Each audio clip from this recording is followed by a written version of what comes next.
oração pelos seus filhos, pela sua parentela.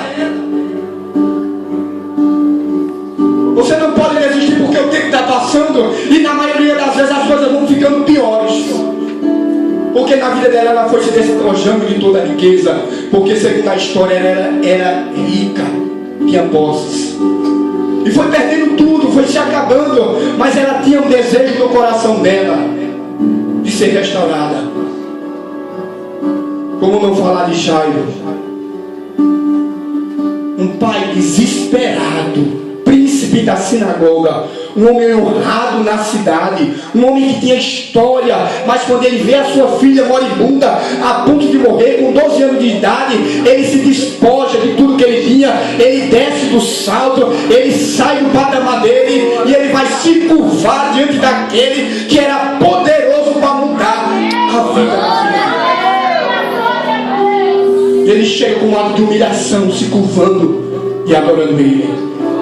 E fazendo um pedido, dizendo: Senhor, vai na minha casa e põe as mãos sobre a minha filha, para que não morra. Como não falar do paralítico de Betesda, 38 anos, naquele lugar, mas lá dentro tinha uma esperança. Ele ficava ali porque era um lugar que ficava as pessoas deficientes. E para o judeu todo deficiente em uma casa, ele não era bem-vindo, era maldição. E ele foi colocado lá, naquele lugar, 38 anos ali.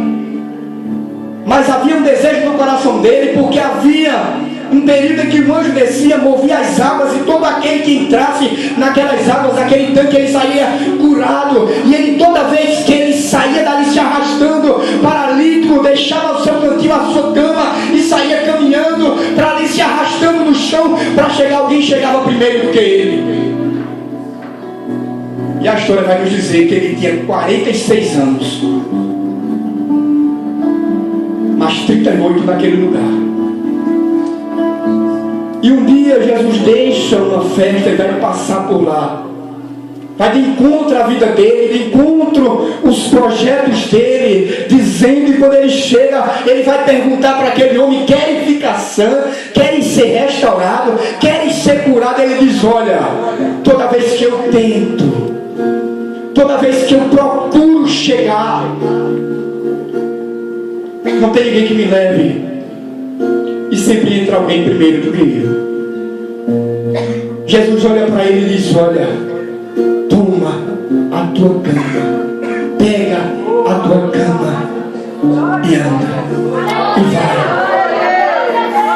Naquele momento, a esperança que havia no coração dele foi restaurada, a vida que ele não tinha foi restaurada, o projeto que estava dentro do seu coração foi restaurado, a vida que ele precisava foi dada a ele, foi restaurado os seus passos, foi mostrado a ele o caminho. E a Bíblia vai dizer que ele vai sair regozijado, e quando ele é interrogado no templo, a Bíblia nos diz que ele diz: eu não sei quem fez isso, só sei quem fez. Aleluia. É o Deus que nós temos, é um Deus que pode, que faz em nossas vidas, ou em nossa vida. E eu quero entrar no texto nesta noite sobre esta família. O Evangelho segundo escreveu Marcos, que foi um discípulo de Pedro. Marcos, que é aquele jovem, segundo a história, que quando Jesus é preso no Getsemane, ele lança de si o lençol que está envolto e sai despido correndo. A ceia foi feita no cenáculo, na casa do pai de Marcos.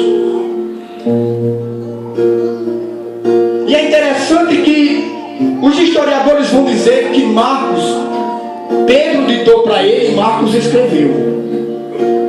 E ele vai narrar no Evangelho segundo escreveu ele mesmo, sobre a vida deste homem, o nome de Bartimeu. E é o único evangelho que vai falar sobre o pai dele, que ele tinha família. É interessante, irmãos, que o texto vai nos dizer que este homem, ele mendigava à beira do caminho, ele sofria, ele vivia pedindo esmola. dificuldades. A Bíblia vai nos dizer também que ele era cego, ele não enxergava, mas irmão, embora ele não enxergava, mas ele tinha sonho no seu coração, ele tinha projeto, ele tinha família, porque a Bíblia vai nos dizer que ele tinha um pai, e seu pai se chamava Timeu. A palavra pai no hebraico quer dizer filho, e a palavra Timeu, estimado, porque todo nome de judeu ele tinha um propósito. Eles não colocavam um nome em uma pessoa sem um propósito. E Bartimeu, filho de Timeu, o nome dele era filho estimado. E eu quero trazer uma palavra para você nesta noite sobre o tema deixando Jericó. Deixando Jericó. Mas nós precisamos entender o que aconteceu na vida deste homem. A Bíblia vai relatar que este homem mendigava a beira do caminho. A Bíblia também vai dizer que este homem que estava mendigando a beira do caminho tinha um pai. E segundo o historiador Flávio Joséfo, contando no seu livro a história dos hebreus e a antiguidade judaica, ele vai dizer que o pai de Bartimeu era um general que era lotado no pelotão de Betel. Este homem, por nome de Timeu, que era general, o historiador vai dizer que em todas as suas batalhas ele não perdeu nenhuma. Ele foi um homem condecorado em Betel, ele foi um homem de história, ele recebeu aplausos, ele foi um homem condecorado, ele foi uma pessoa honrada na cidade de Betel. E o historiador também vai nos dizer que este homem ele envelhece, ele é encostado, ele se aposenta.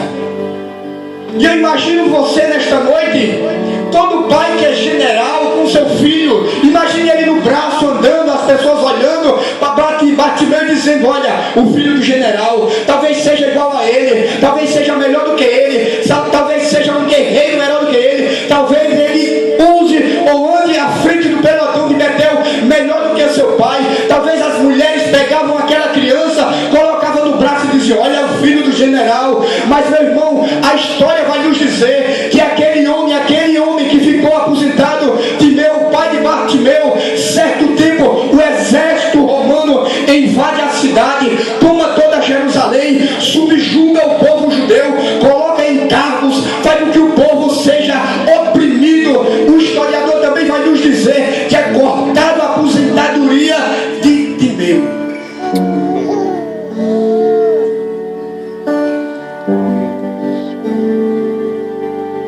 Tiraram o seu sustento. Ele era um comerciante após ter se aposentado de posses na cidade.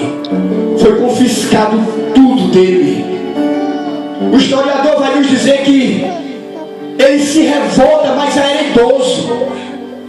Era um homem de idade já, mas ele se revolta contra o exército romano, junta milícias e ele começa a ser um revoltoso contra o exército romano. Ele tenta várias incursões contra o exército romano, mas o exército romano na época não era qualquer exército, era um exército polido, era um exército aparelhado. E o historiador vai dizer que o exército vai de encontro a Timeu, pega Timeu, sai levando ele carregado pelas ruas, batendo, chicoteando, coloca ele crucificado, para dar um exemplo para a nação e dizer: todo revoltoso vai passar por essa situação. Aleluia. Vai ser escarnecido, vai sofrer, vai ser crucificado. Mas o historiador também vai relatar sobre a vida do seu filho. Vai dizer que eles não deixaram barato, porque eles não deixavam barato na época. Ele pegava os filhos daquelas pessoas que se revoltavam e deixava como exemplo, deixavam eles com alguma deficiência, e pegaram Bartimeu e furaram seus olhos. Aleluia. Flávio Joséfo foi o contemporâneo do apóstolo Paulo. Ele vai dizer que arrancaram, furaram os olhos de Bartimeu e disseram: fica como exemplo. Ficou um homem, um jovem sem pai, ficou um jovem sem esperança, ficou alguém que era mimado, que era aparelhado, que era suprido de todas as suas necessidades. Ei, aquele jovem que tinha sonhos, que tinha projeto, situação, a Bíblia vai relatar que ele está à beira do caminho meditando, não enxergava mais, não tinha mais caminho para ele, não tinha mais história, não tinha mais projeto, porque para ele, talvez ele se enxergasse por dentro dizendo, está tudo acabado, eu não tenho mais jeito, não tem condição da minha história ser transformada e ser mudada. Mas a Bíblia vai relatar que este homem, por nome de Jesus de Nazaré, ele vai chegando na cidade de Jericó para mudar a situação naquela cidade. E na entrada da cidade a Bíblia nos diz que ele vai passando e ele vê um homem. Lucas capítulo 19.